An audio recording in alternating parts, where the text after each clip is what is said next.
திருச்சிற்றம்பலம். தென்னாருடைய சிவனை போற்றி, இந்நாட்டவருக்கும் இறைவா போற்றி. அனைவருக்கும் வணக்கம். நாம் இப்போ ரிஷப ராசிக்குண்டான டிசம்பர் மாத பலன்களை பற்றி பார்க்கலாம். ரிஷப ராசிக்கு ஏகதேசமாக முதல் இருந்ததை விட ஓரளவுக்கு நல்ல பலன்கள் அப்படிங்கிறது நடந்துட்டுருக்குது அப்படிங்கிறதா உண்மை. இப்போது ரிஷப ராசிக்கு டிசம்பர் மாதம் எப்படி இருக்கும் அப்படிங்கிறத நம்ம முழுமையாக பார்க்கலாம். அதற்கு முன்னாடி நம்மளுடைய சேனலையும் சப்ஸ்கிரைப் பண்ணிக்கோங்க. பெல் பட்டனில் ஆல் அப்படின்னு சொல்லக்கூடிய பட்டனை கிளிக் பண்ணிக்கோங்க. அப்போ தான் நம்ம போடக்கூடிய அனைத்து பதிவுகளுமே உங்களுக்கு உடனுக்குடன் வந்துக்கிட்டே இருக்கும். ரிஷப ராசியை பொறுத்த வரைக்கும் பார்த்துட்டிங்கன்னா உங்கள் ராசி, இதுதான் உங்கள் ராசி. உங்கள் ராசிக்குள்ளேயே குரு வக்ரத்தில் இருக்கார்.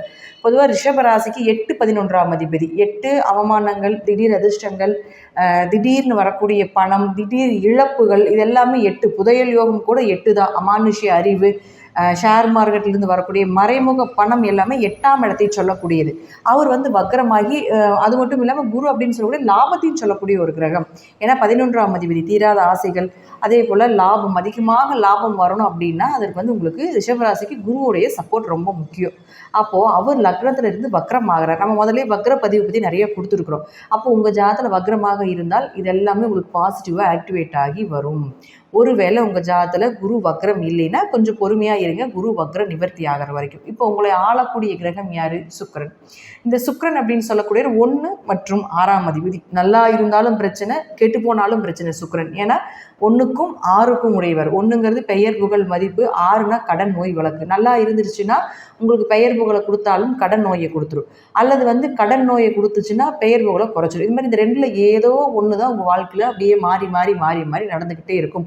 ஒரு பிரச்சனைக்கு அப்புறம் ஒரு சந்தோஷங்கள் அப்படிங்கிறது, அல்லது ஒரு சந்தோஷத்துக்கு அப்புறம் ஒரு பிரச்சனை. இதுதான் ரிஷபராசியினுடைய வாழ்க்கை. மாறுதலுக்கு உண்டானது மட்டுமே அப்படிங்கிறத உண்மை. இப்போ ராசி அதிபதியான சுக்கிரன் பாருங்கள், உங்கள் ராசிக்கு 9ஆம் வீட்டில் போய் இருக்கார். பொதுவாக 9ல் சுக்கிரன் இருக்கும் பொழுது சுகபோக வாழ்க்கை ஏற்படும். நினைத்து பார்த்த விஷயங்கள் எல்லாமே சக்ஸஸ் ஆகும். பெயர் புகழ் மதிப்பு கிடைக்கும். தாத்தா சொத்து, பாட்டி சொத்து, பூர்வீக சொத்து மூலமாக வரக்கூடிய வருமானங்கள், இதெல்லாமே இந்த மாதத்தில் கொஞ்சம் மூவ் பண்ண நிச்சயமாக கிடைக்கும். ஆனால் அவரே 6ஆம் அதிபதியாக இருக்கிறதுனால, 6னா பகை, எதிரி அப்படின்னு சொல்கிறோம். வழக்கு, கேஸு, நோய் சம்மந்தப்பட்டது, இதெல்லாம் சொல்கிறோம்.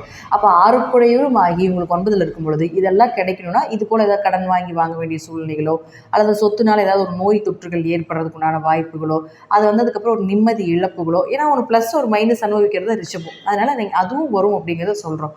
ஆனால் 6ஆம் அதிபதி 9ல் இருந்தால் நீங்கள் எதிர்பார்த்த வேலை கிடைக்கும்.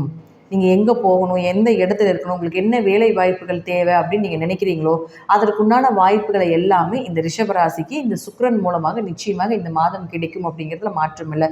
9ஆம் இடங்கிறது குரு வழிபாடு. அப்போ ஒரு நல்ல குரு கிடைப்பார்.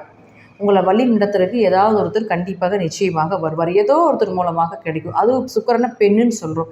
பெண் மூலமாக கிடைக்கலாம், அல்லது அத்தை உறவுகளையும் சுக்கிரன்னு நம்ம சொல்கிறோம், அல்லது அவர்கள் மூலமாக வரலாம். சுக்கிரன்னா உங்கள் ஜாதகத்துக்கு 6ஆம் அதிபதி. 6ஆம் அதிபதியினுடைய உறவு யாருன்னா சித்தி. அப்போ உங்கள் சித்தி மூலமாகவும் உங்களுக்கு உதவிகள் கிடைக்கிறதுக்கு வாய்ப்புகள் உண்டு. அடுத்தது பாருங்கள் புதன். இந்த புதன் தான் உங்களுக்கு காசு, பணம், பொருளாதாரம், செல்வம், அதே போல் பணம் வரக்கூடிய இடம் அப்படின்னு சொல்லுவோம் இல்லைங்களா, அது 2ஆம் இடம் தான். அந்த அடிப்படை கல்வி, அதுவும் அந்த 2ஆம் இடம் தான். இது எல்லாமே புதன் ஆதிக்கம். 5னா குழந்தை, குலதெய்வம், குடும்ப ஒற்றுமை. அதே போல் 5ஆம் இடங்கிறது அதிர்ஷ்டம். ஒரு நபருக்கு அதிர்ஷ்டம் வேலை செய்யணுமா, உங்கள் 5ஆம் இடம் நல்லா இருந்தால் மட்டும்தான். ஜாதகத்தில் எவ்வளோ அதிர்ஷ்டங்கள் இருந்தாலும் வேலை செய்யும். 5ஆம் இடம் கெட்டு போச்சுன்னா ஜாதகத்தில் எத்தனை யோகங்கள் இருந்தாலும் தசாபுத்திக்கு மட்டுமே வேலை செய்யும் தவிர மற்றபடி லைஃப் ஃபுல்லாக வேலை செய்யாது. ஆனால் 5ஆம் இடம் வலுத்துருச்சுன்னா உங்களுக்கு தசாபுத்தி நல்லா இல்லைனாலும் ஏதாவது ஒரு வகையில் அதிர்ஷ்டங்கள் உங்களுக்கு பெருகி கொண்டே வரும் அப்படிங்கிறத உண்மை. அப்போ இந்த ரிஷபராசிக்கு இந்த அதிர்ஷ்டத்தை கொடுக்கக்கூடிய கிரகம் யார்? புதன்.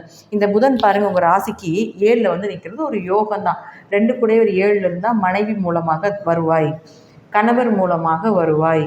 அதே போல் குடும்ப ஒற்றுமை நல்லா இருக்கிறது. சுப நிகழ்ச்சிகள் நடப்பது, திருமணம் சார்ந்த விஷயம் எல்லாமே இந்த ரிஷபராசிக்கு இந்த மாதம் கைகூடி வர்றதுக்கு உண்டான வாய்ப்புகள் நிச்சயமாக உண்டு. குழந்தைகளுக்கு தேவையானது பூர்த்தி செய்யக்கூடிய ஒரு அமைப்பு. 5-7 தொடர்பு ஏற்பட்டால வீட்டில் மழலை செல்வம், குழந்தை பிறப்பதற்குண்டான வாய்ப்பு, அல்லது ரொம்ப நாளாக குழந்தை இல்லாமல் இருந்தாலும் கூட 5-7 தொடர்பு ஏற்படும் பொழுது நிச்சயமாக குழந்தை வரன் கிடைப்பதற்குண்டான வாய்ப்புகள் உண்டு. ராகுக்கு திரிகோணத்தில் புதன் வர்றதுனால சர்ஜரி பண்ணி எடுக்க வேண்டிய சூழ்நிலைகள், அல்லது சின்ன ஏதாவது ஒரு ஆப்ரேஷன் நடக்கிறது குழந்தை சார்ந்த விஷயத்தில், இதில் எல்லாமே உங்களுக்கு சக்ஸஸ் கொடுக்கும். மருத்துவம் சார்ந்த விஷயத்தில் ஒரு சக்ஸஸ் கொடுக்கக்கூடிய மாதமாக இருக்குது. இருப்பினும் புதன் உங்கள் ஜாதகத்தில் வக்ரமாக இருக்கான்னு பார்த்துக்கோங்க. ஏன்னா டிசம்பர் 15ஆம் தேதி வரைக்கும் புதன் வக்கரமாக இருக்கிறதுனால ஜாதகத்தில் புதன் வக்கரமாக இருந்தால் இந்த விஷயம் எல்லாமே 15ஆம் தேதிக்கு முன்னாடி மூவ் பண்ணிடுங்க. அப்படி வக்கரமாக இல்லை அப்படின்னா 15ஆம் தேதிக்கு மேலே மூவ் பண்ணுங்க, நிச்சயமாக நடப்பதற்குண்டான வாய்ப்புகள் உண்டு. அடுத்தது சூரியன். இந்த சூரியன் பாருங்க 4ஆம் அதிபதி, கேந்திராதிபதினு சொல்லுவோம். அவர் 7ஆம் வீட்டில் இருக்கார். கேந்திராதிபதி கேந்திரத்தில் இருப்பது திடீர் வருமானம், திடீர் அதிர்ஷ்டங்கள் கொடுக்கக்கூடிய ஒரு அமைப்பு. அப்போது 4-7 தொடர்பு என்னென்னா வீடு, மனை, சொத்து சுகங்களை சொல்கிறது. அப்போ 4 கூட 7க்கு வருதுன்னா மனைவி சொத்தோ, கணவர் சொத்தோ, அல்லது கணவர் பேரில் சொத்து வாங்கிறது, மனைவி பேரில் சொத்து வாங்கிறது, நல்ல திருமணம் வரன் அமைஞ்சு வர்றது, 4-7 தொடர்புகள் இதை நிச்சயமாக இந்த மாதம் உங்களுக்கு ஏற்படுத்தி கொடுக்கும். அதுவும் உங்களுக்கு 15ஆம் தேதி வரைக்கும் அதுக்குள்ளே நீங்கள் ப்ராசஸ் பண்ணிடணும். இந்த 15ஆம் தேதிக்கு மேலே பாருங்கள் 8ஆம் வீட்டுக்கு போயிடுவார். அப்போ 8க்கு போயிடுச்சுன்னா இதெல்லாம் கொஞ்சம் குறைத்து கொள்ளணும். 15ஆம் தேதிக்கு மேலே இந்த வீடு பார்க்கறது, சொத்தை வாங்குறது, தேவையில்லாத பிரச்சனைகளுக்கு போகிறது, வண்டி வாகனம் சார்ந்த பிரச்சனைகள் வர்றது, இதெல்லாம் வரும். ஏன்னா 8ங்கிறது வம்பு வழக்க சொல்கிறது, ஒரு நோயை சொல்லக்கூடிய ஒரு இடம். 8ஆம் இடம் அப்படிங்கிறது சின்ன சின்ன அவமானங்களை சொல்கிறது இடம் தான். அப்போ 4 கூட 8க்கு போகும்போது தாய் மூலமாக ஏதாவது ஒரு அவமானங்கள் ஏற்படுறது, அல்லது தாய்க்கு ஏதாவது மருத்துவ செலவுகள் செய்கிறது, இதெல்லாமே ஏற்படுத்தி கொடுப்பார் அப்படிங்கிறது முற்றிலும் உண்மை. அடுத்தது பாருங்கள் உங்களுக்கு செவ்வாய். இந்த செவ்வாய் அப்படின்னு சொல்லக்கூடியவர் தான் அவங்களுக்கு திருமணத்தை செஞ்சு கொடுக்கக்கூடிய ஒரு கிரகம். 2ஆம் இடங்கிறது குடும்பத்தை அமைத்து கொடுக்கக்கூடியவர். 7ஆம் இடம் அப்படிங்கிறது திருமணக்காரகன். உங்களுக்கு திருமணம் செய்யணும்னா செவ்வாயினுடைய அருள் முழுமையாக வேணும்.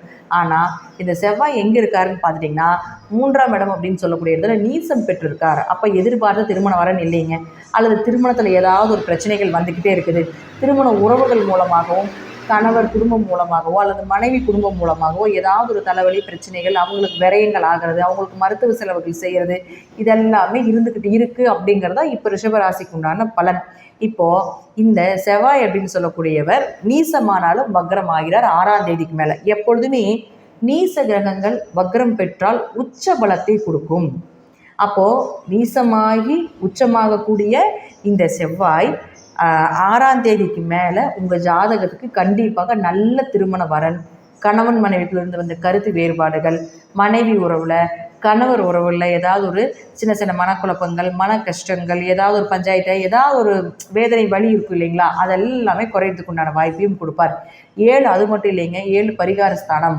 6ஆம் தேதிக்கு முன்னாடி நீங்கள் எந்த பரிகாரம் பண்ணிங்கனாலும் வேலை செய்யாது. 6ஆம் தேதிக்கு மேலே வழிபாடுகள் பண்ணுங்கள், நிச்சயமாக கேட்கும் அப்படிங்கிறது உண்மை. பார்ட்னர் போட்டு தொழில் பண்ணிகிட்டு இருக்கீங்க, தீர்த்த யாத்திரை போகிறது ஒரு தடையாயிட்டு இருக்குது, பார்ட்னருக்கு ஒரு பிரச்சனைகள் வருது, இதெல்லாம் 6ஆம் தேதிக்கு மேலே நல்ல நிவர்த்தியாகும். 12ஆம் இடங்கிறது வெளிநாடு வெளியூர் பயணங்கள். அப்போ வெளிநாடு போகலான்ட்டு இருக்கோங்க, அதுக்கு ஏதோ விசா கிடச்சிருச்சு ஆனால் போக முடியல, ஏதோ ஒரு தடைகள் வந்துக்கிட்டே இருக்குது அப்படிங்கிறது இந்த 12ஆம் அதிபதி நீசமாகிறதுனால இந்த பிரச்சனைகள். அவர் 6ஆம் தேதிக்கு மேலே உச்சத்தை அடையும் பொழுது நிச்சயமாக அதற்கு மேலே ட்ரை பண்ணுங்கள். வெளிநாடு வெளியூர் பயணங்கள், நிம்மதியான ஒரு தூக்கத்தை கொடுக்கறதுக்கு உண்டான வாய்ப்புகள், கணவன் மனைவிக்குள்ள ஒரு அந்யோன்யங்கள். 12ஆம் இடங்கிறது கணவன் மனைவி அந்யோன்யத்தை சொல்கிறது. 2ஆம் இடம் குடும்பம் அமைகிறது. 7ஆம் இடம் அப்படின்னு சொல்கிறது பார்த்துட்டிங்கன்னா உங்களுக்கு திருமணம். அந்த திருமணத்தில் ஒரு சந்தோஷம் தேவை, நித்திரை தேவை அப்படின்னா அதுக்கு 12ஆம் இடம் சப்போர்ட் பண்ணணும். அப்போ இவங்க எல்லாமே வக்கரம் சார்ந்த விஷயத்தில் இருக்கிறதுனால இது எல்லாமே உங்களுக்கு இந்த 6ஆம் தேதி டிசம்பரில் உங்களுக்கு ஓரளவுக்கு நல்ல பலன்களை கொடுக்கும் அப்படிங்கிறதா உண்மை.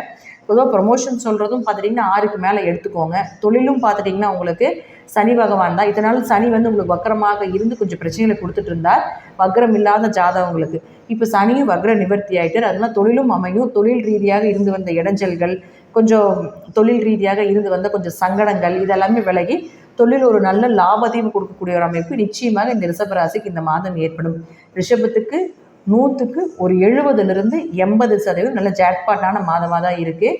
இந்த மாதம் பாருங்கள் 3 கிரகங்கள் வக்ரம் ஆகிறார். குரு வக்ரம், புதன் வக்ரம், செவ்வாய் வக்ரம். ஸோ இந்த ஜாதகத்தில் இதெல்லாம் வக்ரமாக இருக்கா பாருங்கள். குரு வக்ரமாக இருக்குதா, செவ்வாய் வக்ரமாக இருக்கிறாரான்னு பாருங்கள், அல்லது பாருங்கள் உங்களுக்கு புதனும் வக்ரமாக இருக்கிறாரான்னு பாருங்கள். அப்படி இருந்துருச்சுன்னா ஓரளவுக்கு உங்களுக்கு நல்ல பலன் உண்டு அப்படிங்கிறத எடுத்துக்கோங்க. இதில் நான் சொன்ன மாதிரி எந்தெந்த கிரகங்கள் வக்ரம் இல்லையோ நான் முன்னாடியே சொல்லியிருப்பேன் இல்லைங்களா, இந்தந்த கிரகங்கள் இப்படி இருக்குது உங்கள் ஜாதகத்தில் அப்படின்னு சொல்லியிருக்கேன் இல்லையா, அதில் பெரிய எதிர்பார்ப்புகளை வைக்காதீங்க. கொஞ்ச நாள் தானே அனுசரித்து போய்க்கலாம், கொஞ்சம் நேரம் தானே அனுசரித்து போய்க்கலாம் அப்படிங்கிறத நீங்கள் எடுத்துக்கிட்டு இது ஒரு மந்திரமாக கூட நீங்கள் எடுத்துகிட்டு இந்த வக்ரம் நிவர்த்தி ஆனதுக்கப்புறம் பண்ணுங்கள். புதன் 15க்கு மேலே வக்ரமானாலே ஓரளவுக்கு காசு பணமெல்லாம் வந்துடும். ஓகேங்களா. அதே போல் செவ்வாய் இந்த மாதம் முழுவதும் வக்ரம்தான். அப்போது நீசத்தை வக்ரம் சேரும்போது உச்சத்தை கொடுத்து உங்களுக்கு நல்லபடியாக தான் வச்சுருக்க போகிறாரு. குரு வக்ரம், லாபஸ்தானாதிபதி வக்ரம். அப்போ ஜாதகத்தில் குருவும் வக்ரமாக இருந்தால் லாபங்கள் இந்த மாதம் வந்துகிட்டே இருக்கும், அல்லது பெரிய அளவுக்கு இந்த மாதத்தில் லாபத்தை எதிர்பார்க்காதீங்க அப்படிங்கிறத உண்மை. நன்றி. மீண்டும் ஒரு நல்ல பதிவை சந்திக்கலாம். திருச்சிற்றம்பலம், தில்லையம்பலம், ஸ்ரீ நரசிம்மர் திருவடிகளே சரணம். கடவுள் அருள் டிவியை பார்த்தமைக்கு நன்றிகள். மேலும் இது போன்ற தகவல்களை தெரிந்து கொள்ள கடவுள் அருள் டிவியை சப்ஸ்கிரைப் செய்யுங்கள். மறக்காமல் பெல் ஐக்கானை கிளிக் செய்யுங்கள்.